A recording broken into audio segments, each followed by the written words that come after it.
আসসালামু আলাইকুম রহমতুল্লাহ। আমার নাম হাফিজুর রহমান ইরশাদ। আমি আপনাদের সামনে আমার নিজের লেখা একটা গান পরিবেশন করব।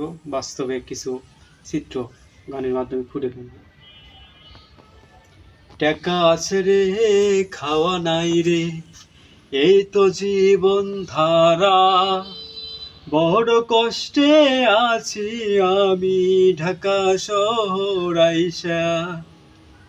আরে চাকরি আছে রে, বেতন নাই রে, বেতন আছে রে, চাকরি নাই রে, এই তো জীবন ধারা।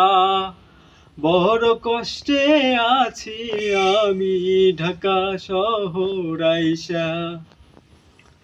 বেতন আছে রে, টাকা নাই রে, টাকা আছে রে, চাকরি নাই রে, এই তো জীবন ধারা। বড় কষ্ট